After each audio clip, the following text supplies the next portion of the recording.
100 kilometre के circular orbit में घूमते हुए बहुत ही उत्तम क्वालिटी का डेटा प्रदान कर रहा है। मिशन के प्रारंभ में इसकी आयु 1 साल निर्धारित की गई थी, परंतु LBM-3 द्वारा बहुत ही सटीक इंजेक्शन और मिशन मैनेजमेंट की वजह से चंद्रयान 2 काफी लंबे समय तक कार्यरत रहेगा। अब तक चंद्रयान 2 चंद्रमा के लगभग सभी भागों का चित्र ले चुका है। इसका एक बहुत ही महत्वपूर्ण पेलोड OHRC यानी कि ऑर्बिटर हाई रिजोल्यूशन कैमरा विश्व का सबसे बेहतरीन कैमरा है, जो कि चंद्रमा की सतह का लगातार पिक्चर भेज रहा है। अब मैं आरुषि जी से निवेदन करूंगा कि वो आप लोगों को इसरो के वर्तमान मिशन चंद्रयान 3 के बारे में बताएं। अभी आपने मिश्रा जी के द्वारा सुना इसरो के अब तक के लूनार मिशंस का विवरण। अब चलते हैं towards Chandrayaan.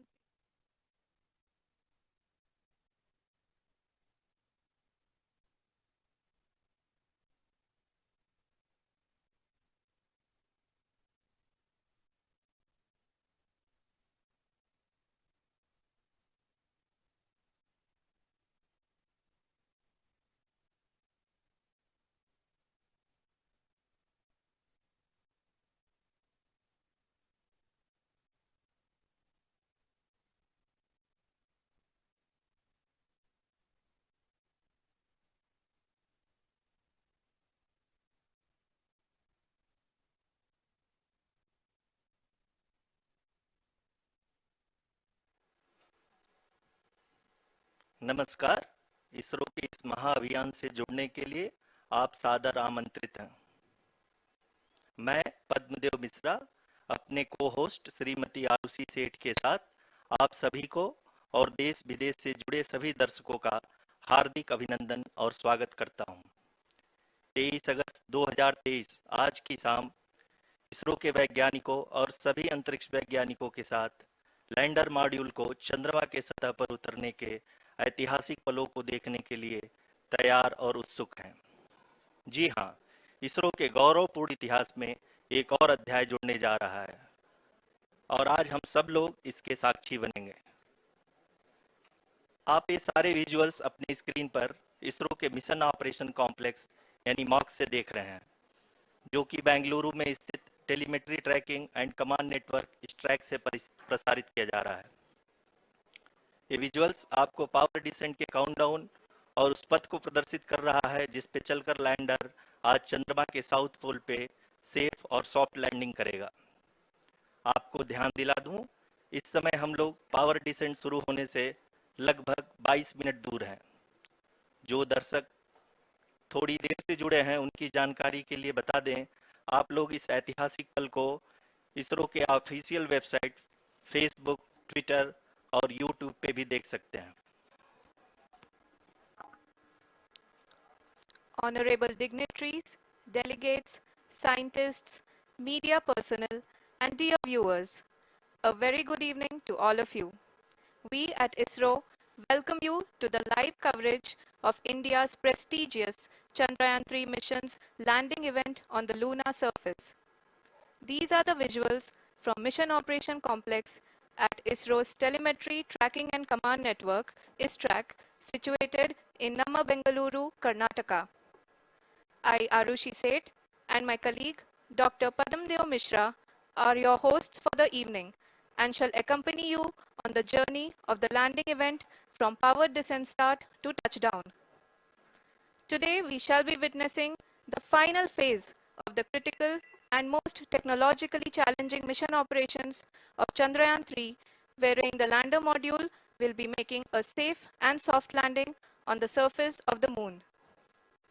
These display screens show the countdown to the power descent start as well as the path that will be followed by the lander module. We are 18 minutes away from the commencement of power descent. India is at the brink of creating history as we all await with bated breath to witness the landing on Moon's south polar region.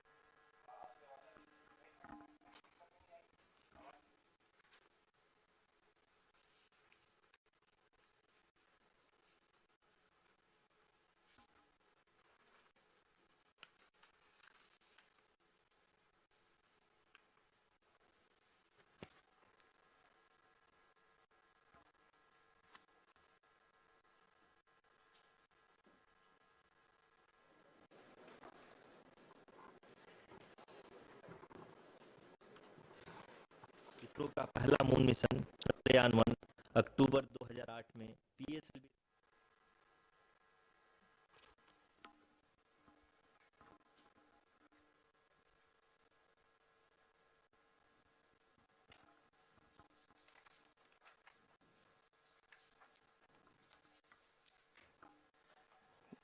धन्यवाद आरुषि। अगर मैं सही मायने में कहूं तो अंतरिक्ष का कोई भी मिशन हो और चाहे किसी भी देश के द्वारा संचालित किया जा रहा हो, इसरो मिशन की निश्चितता और अनिश्चितता के बीच बहुत ही महीन अंतर होता है, जिससे कि एक मिशन सफल या असफल होता है। लेकिन ना हम थके ना हम हारे। हमने पिछली कमियों को सुधारते हुए आज पूरी तरह से आश्वस्त किया है कि लैंडर मॉड्यूल निश्चित तौर पे चंद्रमा की सतह पर सेफ और सॉफ्ट लैंडिंग करेगा। सभी दर्शकों के जानकारी के लिए अब हम इसरो के अब तक के सभी लूनर मिशंस को संक्षिप्त विवरण प्रस्तुत करेंगे। जी हाँ, इसरो का पहला मून मिशन चंद्रयान-1 अक्टूबर 2008 में पीएसएलवी रॉकेट के द्वारा सफलतापूर्वक प्रक्षेपित किया गया था। चंद्रयान-1 ने चंद्रमा के सतह पर पानी की खोज करके पहले ही इतिहास रच चुका है। यही कारण है कि आजकल विश्व के तमाम अंतरिक्ष वैज्ञानिक और स्पेस एजेंसियां चंद्रमा को और करीब से जानने के लिए उत्सुक दिख रही हैं। अगर हम बात करें चंद्रयान-2 की, जो इसरो का दूसरा मिशन है, जुलाई 2019 में इसरो के सबसे ताकतवर रॉकेट LVM-3 द्वारा सफलतापूर्वक प्रक्षेपित किया गया था और आज भी लगभग 4 साल बाद यह चंद्रमा के 100 किलोमीटर के सर्कुलर ऑर्बिट में घूमते हुए बहुत ही उत्तम क्वालिटी का डेटा प्रदान कर रहा है। मिशन के प्रारंभ में इसकी आयु 1 साल निर्धारित की गई थी, परंतु LVM-3 द्वारा बहुत ही सटीक इंजेक्शन और मिशन मैनेजमेंट की वजह से चंद्रयान-2 काफी लंबे समय तक कार्यरत रहेगा। अब तक चंद्रयान-2 चंद्रमा के लगभग सभी भागों का चित्र ले चुका है। इसका एक बहुत ही महत्वपूर्ण पेलोड OHRC यानी कि ऑर्बिटर हाई रेजोल्यूशन कैमरा विश्व का सबसे बेहतरीन कैमरा है, जो कि चंद्रमा की सतह का लगातार पिक्चर भेज रहा है। अब मैं आरुषि जी से निवेदन करूंगा कि वो आप लोगों को इसरो के वर्तमान मिशन चंद्रयान-3 के बारे में बताएं। अभी आपने मिश्रा जी के द्वारा सुना इसरो के अब तक के लूनर मिशंस का विवरण। अब चलते हैं towards Chandrayaan-3, the follow-up mission of Chandrayaan-2, which has been designed to accomplish our mission goals. The primary objective of Chandrayaan-3 mission is the demonstration of safe and soft landing on the lunar surface. This demonstration is a critical aspect for ISRO's future interplanetary missions. In addition to this, the mission objectives also include demonstration of roving capability and conduction of in situ scientific experiments on Moon's surface. Carried on the shoulders of India's heaviest rocket LVM-3 on the 14th of July, Chandrayaan-3 was placed in the precise elliptic parking orbit of size 170 by 36,500 kilometers. ISRO, in its mission plan of following the incremental trajectory approach, carried a total of 5 earthbound maneuvers. The fifth apogee raising maneuver, which took place on the 25th of July, placed the spacecraft in an orbit of 250 by 1,27,000 kilometers.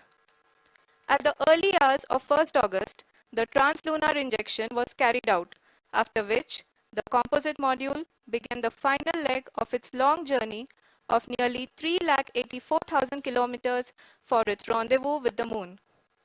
The TLI was a key step in the mission, enabling the spacecraft to escape Earth's gravitational pull and travel to the Moon. An orbit of 288 by 3,69,328 kilometers was achieved at the end of the translunar injection. जी हाँ, translunar injection किसी भी interplanetary mission के लिए बहुत ही आवश्यक परंतु कठिन operation होता है। इस सफल मैन्यूवर के बाद चंद्रयान-3 पृथ्वी से दूर निकलकर चंद्रमा के प्रभाव क्षेत्र में एक हाइपरबोलिक ट्रेजेक्टरी के द्वारा पहुंचाया गया।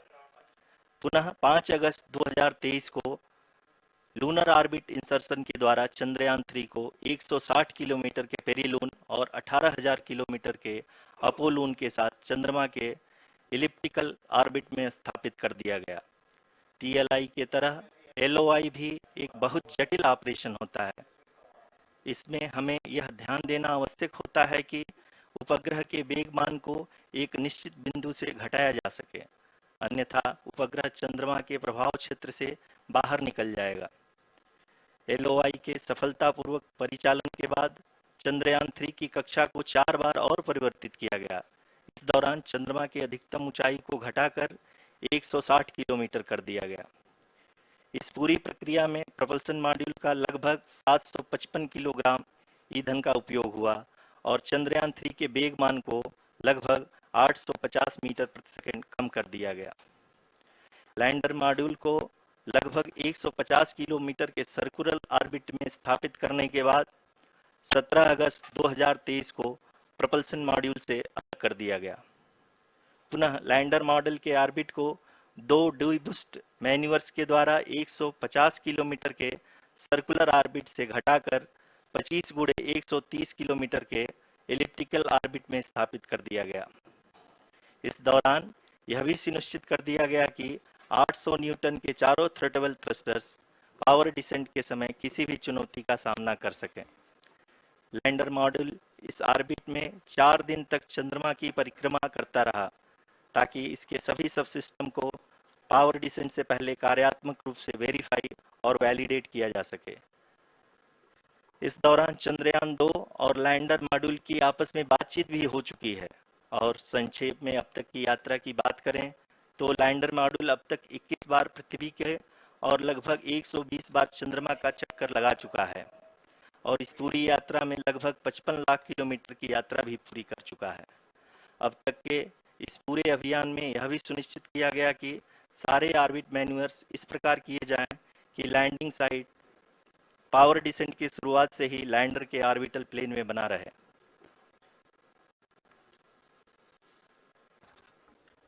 Make it further That is true complicated. indeed. We have arrived at the crucial juncture wherein the orbit plane contains the desired landing site at the start of power descent. We are also happy to announce that live images from the Chandrayaan 3 lander imager camera is being received continuously. The demonstration of soft landing on the moon's surface is no ordinary feat due to the innumerable challenges and complexities involved. The lander velocity has to be killed from nearly 6,048 kilometers per hour without any aid from the thin and tenuous moon's atmosphere. The lunar dust at the time of landing and the craters and boulders scattered over the moon's surface make it further complicated to achieve this.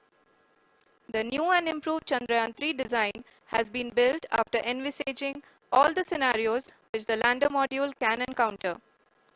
With several software improvements, provision for full-level redundancies, a plethora of special tests, namely the integrated hot test, integrated cold test, and lander leg drop tests were carried out for the lander module. The success of these tests has provided great confidence in the performance of all the onboard sensors, propulsion system, and associated guidance, control, and navigation algorithms. The key findings during the tests have enabled to improve the overall system performance. The largely unexplored south pole of the moon has been chosen as the intended landing site since there is a possibility of finding ice and other minerals which would be vital resources for future explorers. Apart from continuing investigations pioneered by Chandrayaan 1 and Chandrayaan 2, the Chandrayaan 3 mission will also provide invaluable data to the science community around the world. Let us give our viewers a glimpse on the configuration of Chandrayaan 3 mission.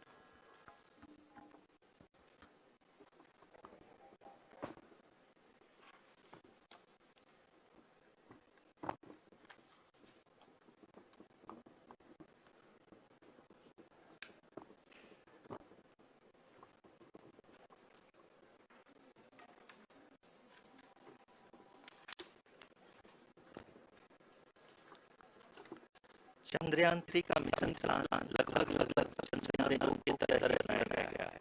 यहाँ भी सुनिश्चित किया गया है कि चंद्रयान 3 को rocket से अलग करने से लेकर करके चंद्रमा की निकम कक्षा में स्थापित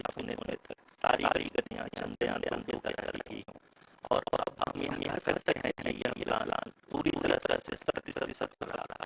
हालांकि लैंडर मॉड्यूल के सेंसर्स और प्रोपल्शन सिस्टम को इस तरह से मजबूत किया गया है कि लैंडर पावर टेस्ट के समय में किसी भी आपदा से बाहर आकर मिशन के मुख्य उद्देश्य को पूरा कर सके। इस क्रम में लैंडर के मुख्य सेंसर्स कारा, लासा, एलएचडीसी, एलडीवी और एलएलएक का कार्यात्मक परीक्षण भी किया जा चुका है। एलडीवी जो कि पूर्णतः स्वदेशी तकनीक से बनाया गया एक नया सेंसर है। इसका मुख्य कार्य लैंडर के वेलोसिटी को 3 अंशों में कंप्यूट करना है। पावर ऑपरेशन के दौरान लैंडर की सटीक पोजीशन और वेलोसिटी का ज्ञान होना बहुत ही आवश्यक है। लीरा यानी laser inertial referencing and accelerometer package इस कार्य को पावर ऑपरेशन के दौरान बखूबी निभाएगा। ट्रैजेक्टरी जनरेशन जो कि चंद्रयान 3 मिशन के लिए बहुत ही अहम है, क्योंकि हर मैनुअल के बाद यह सुनिश्चित किया जाता है कि लैंडर की मिशन शिप को नाम ना बदले। इस क्रम में मैं भी आपको बताता हूँ कि ट्रैजेक्टरी जनरेशन जो कि उपग्रह की पोजीशन और वेलोसिटी को बहुत ही एक्यूरेटली बताता है, एक बहुत ही कठिन और जटिल कम्युनिकेशन और एस्टिमेशन होता है।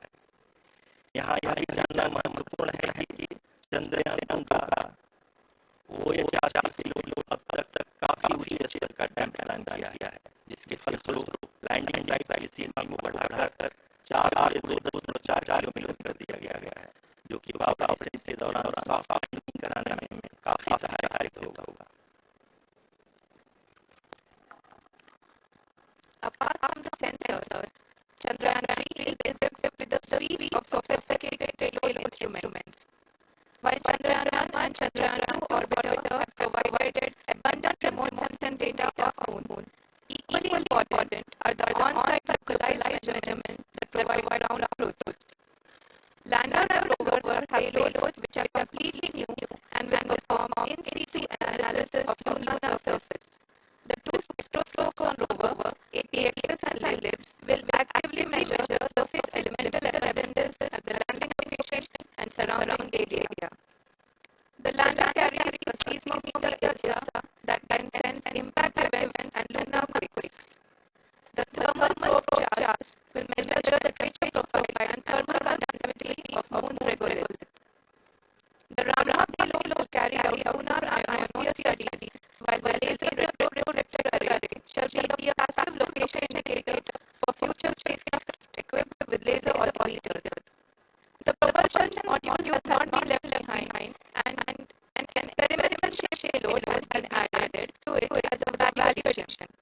It will help understand the nature and characteristics of water-rich planets and will also aid in the future study of potentially habitable exoplanets. We are minutes away from the start of power descent.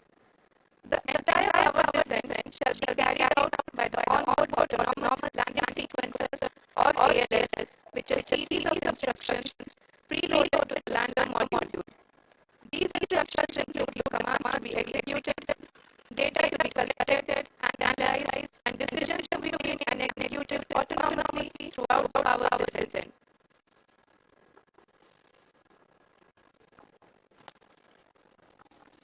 जी हाँ, अब हम power operation से बहुत ही करीब आ गए हैं। हम आपको बताते चलें कि पावर ऑपरेशन को कुल 4 चरणों में बांटा गया है। सबसे पहले आया है रफ ब्रेकिंग फेज, जिसमें लैंडर की ऊंचाई को चंद्रमा की सतह से 30 किलोमीटर से घटाकर 7.4 किलोमीटर कर दिया जाएगा। इस पूरी प्रक्रिया को पूरा करने में लगभग 11.5 मिनट लगेगा और इसका समानांतर वेग 1680 मीटर प्रति सेकंड से घटाकर 358 मीटर प्रति सेकंड हो जाएगा। We have continuous flow of lander telemetry data from ISRO's Deep Space Network IDS-32 located in Velalu, Bengaluru. The data is being acquired real-time by station and is flown to the mission operation complex through our communication links. In addition to it, we also have support from ESA and JPL DSN stations. There will be no ground intervention once the ALS takes charge. The preparation for today's event had started 48 hours before wherein various pre-selections and uplinking of parameters for the autonomous landing sequence were carried out. The whole descent is divided into 4 phases: the rough braking phase, the attitude hold phase, fine braking phase, and the local navigation phase or the terminal descent phase.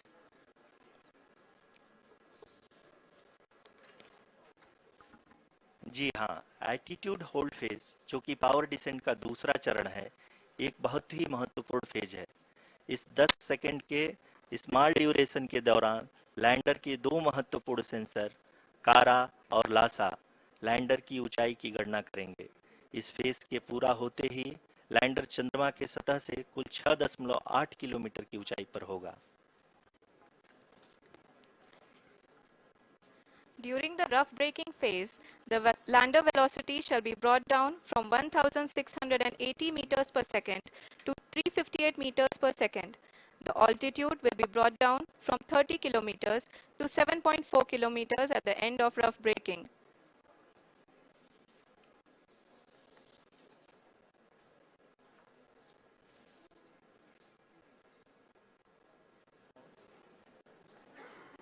Currently, we can see the scientists are analyzing the lander data.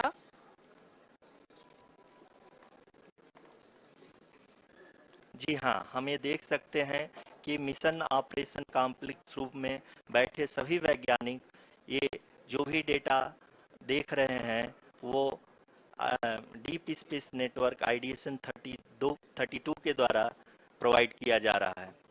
और अगर हम अब बात करें power descent के तीसरे चरण का, जो कि फाइन ब्रेकिंग फेज होगा, जिसमें लैंडर लैंडिंग साइट से जस्ट 800 मीटर की ऊंचाई पर वर्टिकली होगा। इस चरण को पूरा होने में लगभग 3 मिनट लगेंगे और इस चरण के पूरा होते ही लैंडर की वेलोसिटी लगभग शून्य हो जाएगी। The scientists here at ISTRAC are glued to their systems, analyzing all sorts of complex data. We are very close to the power descent, to the start of the power descent phase.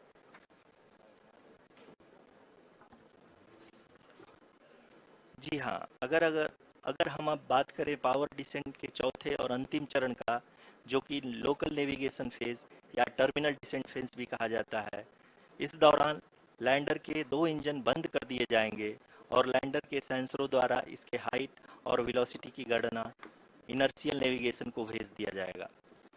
इस दौरान lander 150 metre की ऊंचाई को प्राप्त करने के बाद कुल 131 सेकंड लगाएगा। इस पड़ाव पे आने के बाद पुनः लैंडर 22 सेकंड के लिए हॉवरिंग करेगा।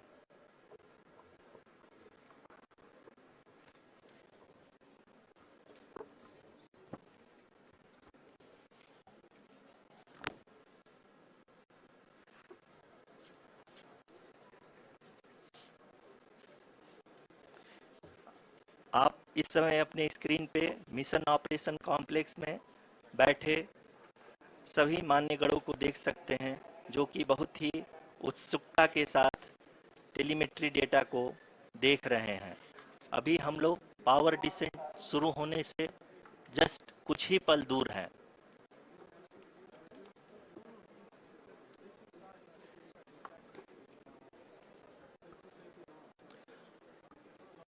पावर डिसेंट शुरू होने में लगभग 30 सेकंड ही बचा है और हमको ये सारे data mission operation complex room में आइडिएशन 32 के द्वारा, जो कि लगातार लैंडर के कनेक्शन में बना हुआ है, प्रदान कर रहा है।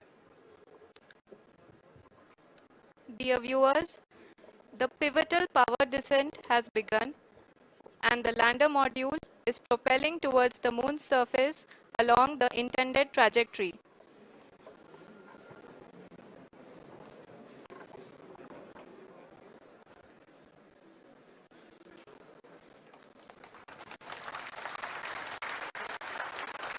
जी हाँ, अब हम देख सकते हैं रफ ब्रेकिंग फेज की शुरुआत हो चुकी है।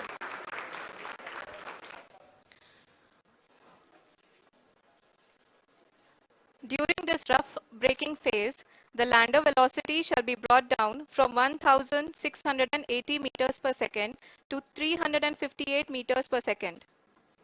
The altitude will be brought down from 30 kilometers to 7.4 kilometers at the end of rough braking. All this in the duration of 690 seconds or 11.5 minutes. Currently, the Laser Inertial Reference and Accelerometer package (LIRAP) is aiding in the navigation. जी हाँ, अभी आप अपनी screen पे देख सकते हैं कि lander अब तक कुल 191 किलोमीटर हॉरिजेंटल दिशा में चल चुका है और अभी तक इसकी वेलोसिटी लगभग 31 किलोमीटर बनी हुई है।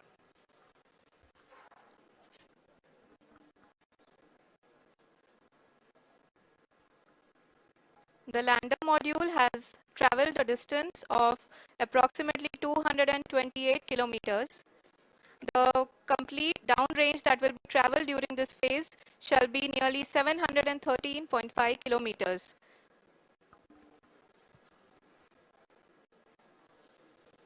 जी हाँ, कुल 745 किलोमीटर के इस रफ ब्रेकिंग फेज में आप देख सकते हैं कि हम लोग लगभग अपनी यात्रा 20% कंप्लीट कर चुके हैं।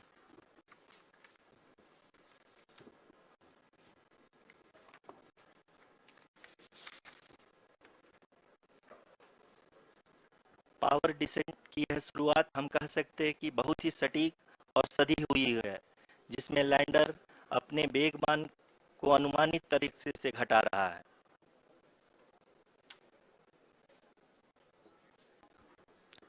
The altitude of the lander module will reduce from 7.4 kilometers to 6.8 kilometers. During the next phase, which is going to be the attitude hold phase, we can currently see that the altitude of the lander module is nearly 31 kilometers. Arushi, अभी हम इस ground race को देखते हुए कह सकते हैं कि रफ ब्रेकिंग फेज की शुरुआत बहुत ही अच्छे तरीके से हुई है। आप ये देख सकती हैं कि जो भी प्रोजेक्टेड ग्राउंड रेस है उसी पे अपना लैंडर मॉड्यूल आगे चलते हुए बढ़ रहा है। अभी तक ये देखा जा सकता है कि लैंडर मॉड्यूल लगभग 370 किलोमीटर क्षैतिज दिशा में चल चुका है। The mission operations team is analyzing the data. We can all see the seriousness and the concentration with which each and every parameter of the lander module is being analyzed. The performance so far seems to be nominal. जी आरुषि, चूंकि ALS activate किया जा चुका है इसलिए ground से कोई commanding नहीं की जा रही है। इस दौरान आपके स्क्रीन पे सारे डेटा इसरो के डीप स्पेस नेटवर्क से रियल टाइम में आ रहे हैं। इस मिशन में सेकेंड और थर्ड ऑर्डर गाइडेंस पॉलिनोमियल का प्रयोग हुआ है, जो कि इनर्शियल थ्रस्ट और एंगल के हमेशा सुनिश्चित करेगा। During the entire descent, there is no ground intervention as the ALS has taken charge. The preparation for today's event had started nearly 48 hours before, wherein various pre-selections and uplinking of parameters were done.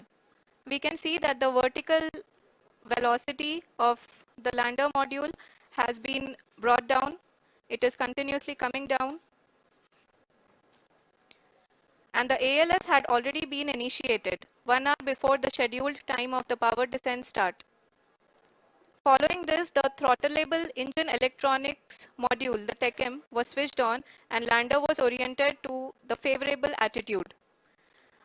जी हाँ, आप अपने screen पे देख सकते हैं कि lander module जिसकी शुरुआत में वेलोसिटी 1680 मीटर पर सेकंड थी, लगभग 1150 मीटर पर सेकंड हो चुकी है, जो कि एक बहुत ही मैजेस्टिक शुरुआत कही जा सकती है इस रफ ब्रेकिंग फेज के लिए।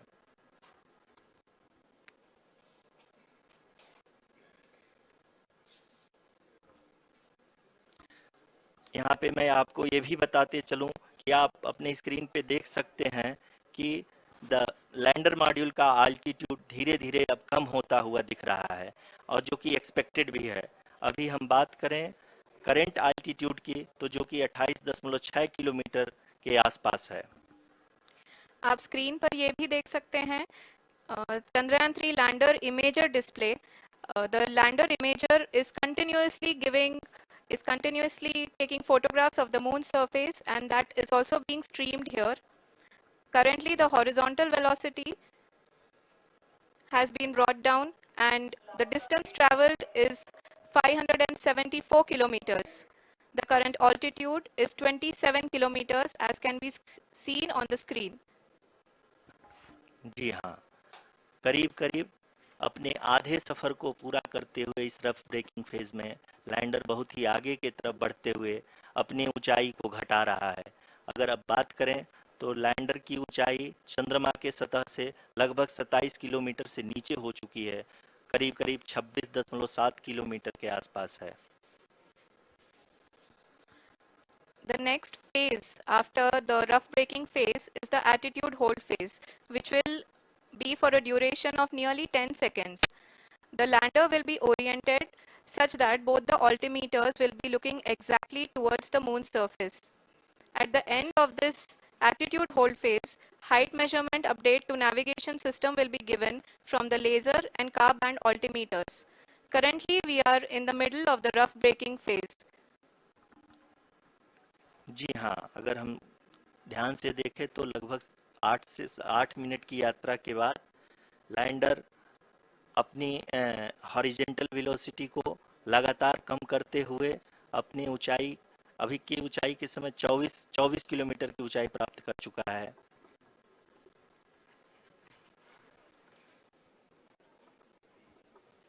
अब तक के आंकड़े को देखते हुए हम कह सकते हैं कि लैंडिंग पूरी तरह से नॉमिनल है।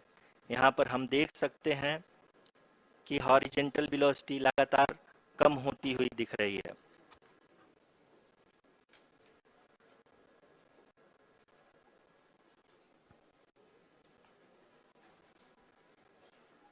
The altitude of lander from ground is currently 22 kilometer, which is again going to be coming down, and that is expected. For the viewers who have joined now, we are in the power descent phase, and we are in the rough braking phase, which is the first phase of the power descent.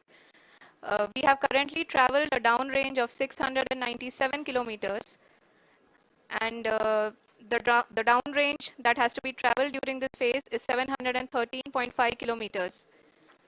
जी हाँ, अभी आप देख सकते हैं कि lander की horizontal velocity लगभग 720 metre प्रति सेकंड हो गई है।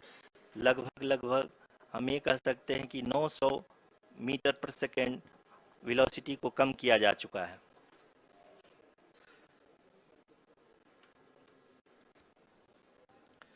At the same time, we can see the altitude of the lander is just 17.8 kilometer from the moon surface, which is going to be around 7.4 at the end of the rough braking phase.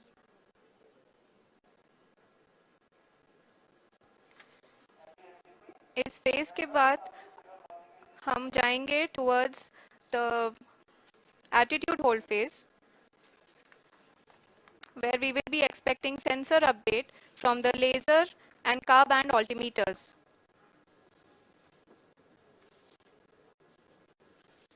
We can see the visualization of the lander module moving towards the moon's surface. The current altitude is nearly 15.2 kilometers, and the distance traveled is 754 kilometers. We can also see the image that the lander imager camera has been providing. जी हाँ, इस rough breaking phase के दौरान 800 Newton के चारों throttle engine अपने कार्य को पूरी तरह से अंजाम दे रहे हैं और लैंडर के हॉरिजॉन्टल वेलोसिटी को लगातार कम कर रहे हैं। अब तक लैंडर लगभग अपने 75 से 80% की यात्रा को पूरा कर चुका है।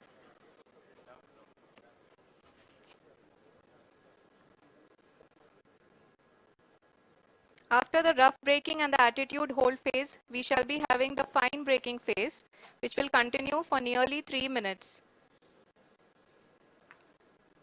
The whole phase is being driven by the autonomous landing sequencer and there is no intervention from ground. जी हाँ आरुषि, अभी आप अपनी स्क्रीन पे देख सकती हैं कि जो करंट आल्टीट्यूड है चंद्रमा के सतह से लगभग लगभग 10 किलोमीटर के आसपास है। जी हाँ, हम अपने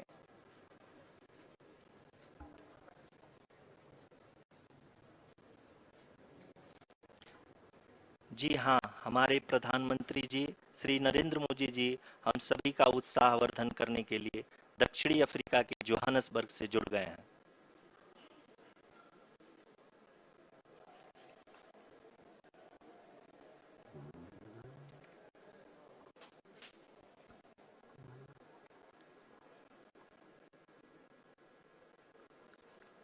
Yes, we are privileged to have with us Honorable Prime Minister of India, Shri Narendra Modi ji, who has joined us from South Africa's Johannesburg to encourage us.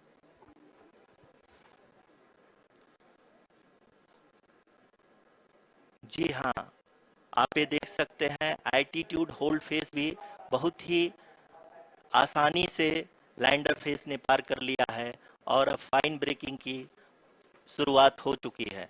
अभी हम ये देख सकते हैं कि लैंडर की ऊंचाई लगभग 5.6 किलोमीटर है, जो कि इस फेज के उपरांत लगभग लगभग 800 मीटर हो जाएगी।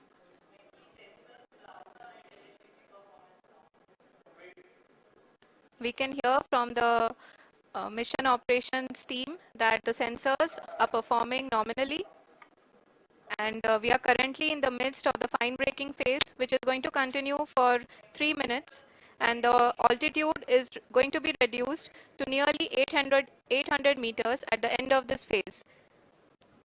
जी हाँ, जैसा कि आरुषि जी ने बताया कि लगभग 3 मिनट के उपरांत लैंडर की हाइट लगभग 800 मीटर वर्टिकली होगी और यहाँ पे लैंडर की horizontal velocity, vertical velocity, even down range भी लगभग लगभग शून्य होगा। We can see the visual of the lander module and we can see that the downrange traveled is nearly 831 kilometers.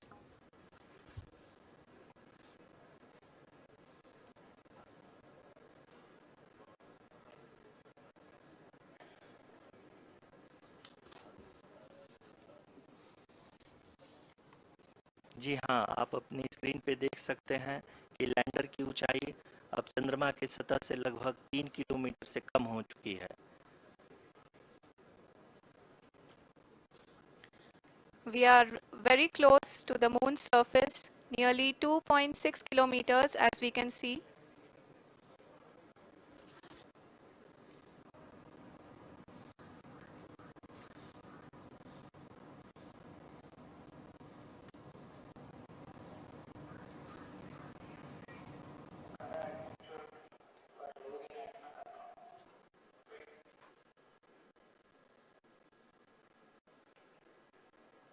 जी हाँ, अभी आप देख सकते हैं कि लैंडर की ऊंचाई लगभग लगभग 1 किलोमीटर के आसपास है।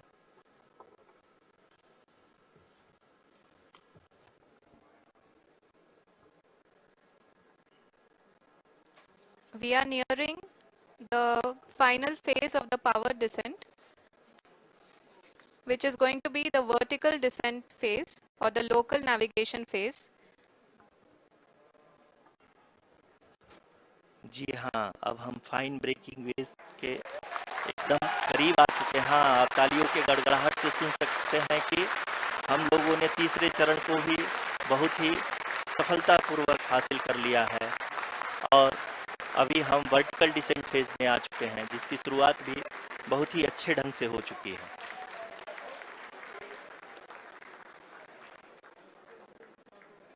Lot of applause indicates that till now the performance has been nominal.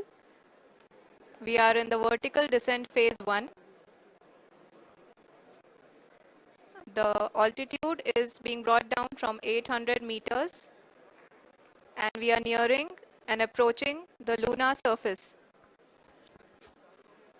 जी, आप अपनी स्क्रीन पे देख सकते हैं कि लैंडर का हाइट लगातार कम होता जा रहा है। इस समय हम लैंडिंग साइट के जस्ट ऊपर हैं और इस समय इसकी ऊंचाई लगभग 600 मीटर के आसपास है। इस फेज के दौरान लगभग 150 मीटर के ऊंचाई पे पहुंचने के बाद लैंडर अगेन लगभग 20 से 22 सेकंड के लिए हॉवरिंग करेगा।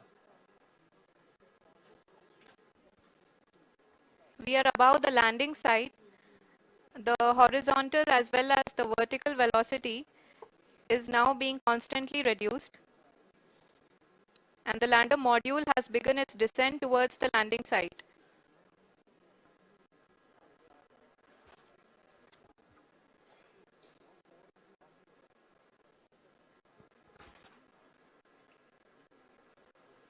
जी हाँ, आप अपने स्क्रीन पे देख सकते हैं ये जो पथ निर्धारित किया गया है लैंडर पूरी तरह से उसी को ही फॉलो कर रहा है।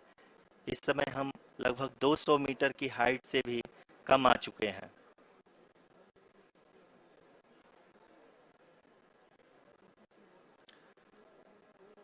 अब हम ये देख सकते हैं कि हम लगभग 150 मीटर की ऊंचाई पे हैं चंद्रमा के सतह से।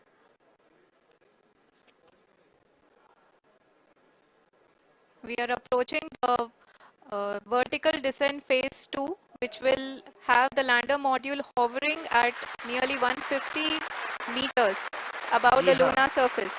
जी हाँ, आप इस तालियों के गड़गड़ाहट को सुन सकते हैं जो कि सेकेंड हैवरिक फेज के कंप्लीट होने के बाद इन सारे वैज्ञानिकों के द्वारा की जा रही है।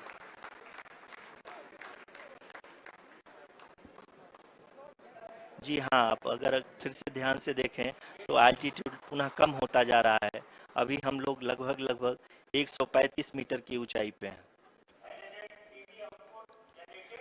The sensors that are updating at this point are providing confirmation of the safety of the landing site.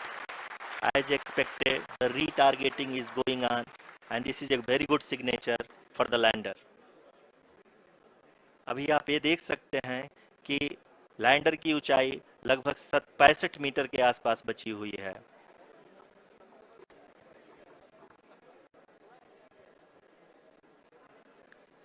Currently, only 2 engines are now being fired, and we are nearly at zero velocity, vertical and horizontal. We were hovering, and now we are approaching the moon's surface.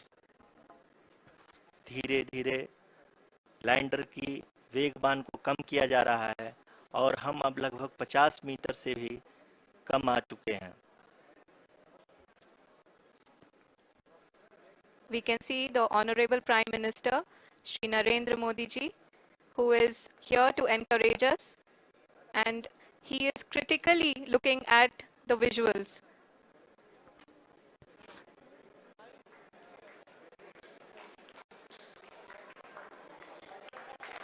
जी हाँ, आप अपनी screen पे देख सकते हैं कि हम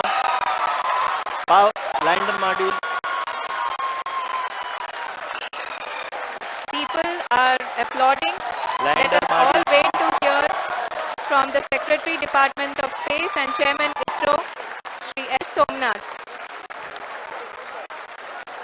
lander module पूरी तरह से सेफली और सॉफ्टली चंद्रमा के सतह पे लैंड हो चुका है। ये हम लोगों के लिए बहुत ही गर्व की बात है।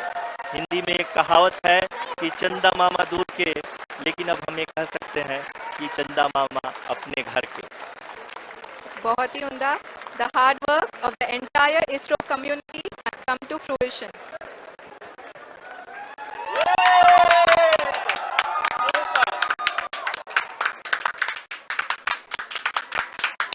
आदरणीय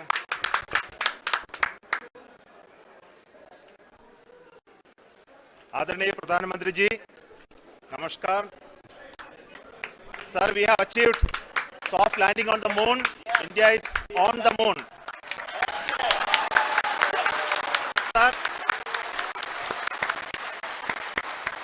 I would request our Honorable Prime Minister to address us and bless us. Thank you, sir.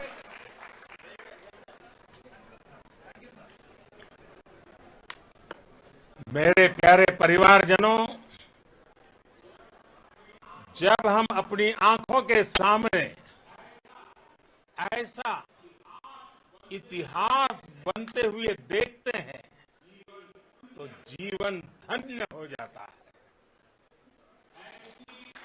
ऐसी ऐतिहासिक घटनाएं राष्ट्र जीवन की चिरंजीव चेतना बन जाती है। ये पल अविस्मरणीय है। ये क्षण अभूतपूर्व है। ये क्षण विकसित भारत के शंखनाद का है। ये क्षण नए भारत के जयघोष का है।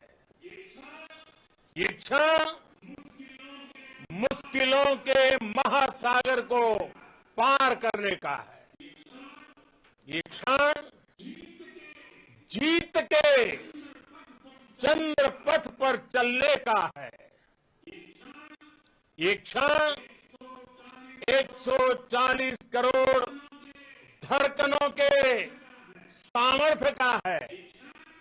ये क्षण भारत में नई ऊर्जा, नया विश्वास, नई चेतना का है। ये क्षण भारत के उदयमान भाग्य के आह्वान का है। अमृत काल की प्रथम प्रभा में सफलता की ये अमृत वर्षा हुई है। हमने धरती पर संकल्प लिया और चांद पर उसे साकार किया। और हमारे वैज्ञानिक साथियों ने भी कहा, India is now on the moon.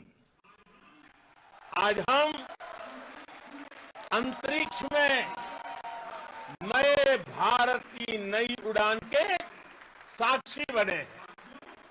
साथियों, मैं इस समय ब्रिक्स समिट में हिस्सा लेने के लिए दक्षिण अफ्रीका में हूं, लेकिन हर देशवासी की तरह मेरा मन चंद्रयान महाअभियान पर भी लगा हुआ था। नया इतिहास बनते ही हर भारतीय जश्न में डूब गया है। हर घर में उत्सव शुरू हो गया है। हृदय से मैं भी अपने देशवासियों के साथ, अपने परिवारजनों के साथ इस उमंग और उल्लास से जुड़ा हुआ हूं। मैं टीम चंद्रयान को, इसरो को और देश के सभी वैज्ञानिकों को जी जान से बहुत बहुत बधाई देता हूं, जिन्होंने इस पल के लिए वर्षों तक इतना परिश्रम किया है। उत्साह, उमंग, आनंद और भावुकता से भरे इस अद्भुत पल के लिए मैं 140 करोड़ देशवासियों को भी कोटि कोटि बधाइयां देता हूं। मेरे परिवारजनों, हमारे वैज्ञानिकों के परिश्रम और प्रतिभा से भारत चंद्रमा के उस दक्षिणी ध्रुव पर पहुंचा है, जहां आज तक दुनिया का कोई भी देश नहीं पहुंच सका। अब आज के बाद से चांद से जुड़े मिथक बदल जाएंगे, कथानक भी बदल जाएंगे और नई पीढ़ी के लिए कहावतें भी बदल जाएगी।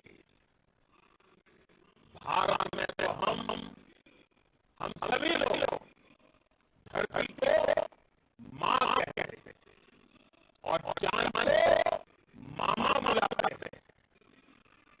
कभी कहा जाता था चंदा मामा बहुत दूर के हैं, चंदा मामा बहुत दूर के हैं। अब एक दिन वो भी आएगा जब बच्चे कहा करेंगे चंदा मामा बस एक टूर के हैं।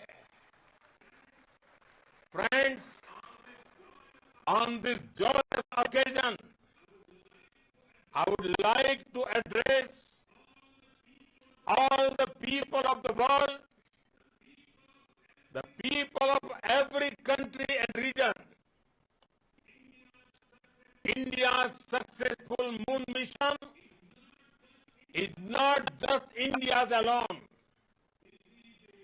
This is a year in which the world is witnessing India's G20 presidency. Our approach of one earth, one family, one future is resonating across the globe. This human-centric approach that we present and that we represent has been welcomed universally. Our moon mission is also based on the same human-centric approach. Therefore, this success belongs to all of humanity, and it will help moon missions by other countries in the future. I am confident that all countries in the world, including those from the global south, are capable of achieving such feats. We can all aspire for the moon and beyond. मेरे परिवारजनों, चंद्रयान महाअभियान की ये उपलब्धि भारत की उड़ान को चंद्रमा की कक्षाओं से आगे जाएगी। हम हमारे सौर मंडल की सीमाओं का सामर्थ्य परखेंगे और मानव के लिए ब्रह्मांड की अनेक संभावनाओं को साकार करने के लिए भी जरूर काम करेंगे। हमने भविष्य के लिए कई बड़े और महत्वाकांक्षी लक्ष्य तय किए हैं। जल्द ही सूर्य के विस्तृत अध्ययन के लिए ISRO Aditya L1 mission launch करने जा रहा है। इसके बाद शुक्र भी इसरो के लक्ष्यों में से एक है। गगनयान के जरिए देश अपने पहले ह्यूमन स्पेस फ्लाइट मिशन के लिए भी पूरी तैयारी के साथ जुटा है। भारत बार बार ये साबित कर रहा है कि sky is not the limit. साथियों, साइंस और टेक्नोलॉजी देश के उज्जवल भविष्य का आधार है। इसलिए आज के इस दिन को देश हमेशा हमेशा के लिए याद रखेगा। यह दिन हम सभी को एक उज्जवल भविष्य की ओर बढ़ने के लिए प्रेरित करेगा। ये दिन हमें अपने संकल्पों की सिद्धि का रास्ता दिखाएगा। ये दिन इस बात का प्रतीक है कि हार से सबक लेकर जीत कैसे हासिल की जाती है। एक बार फिर देश के सभी वैज्ञानिकों को बहुत बहुत बधाई और भविष्य के मिशन के लिए ढेरों शुभकामनाएं। बहुत बहुत धन्यवाद।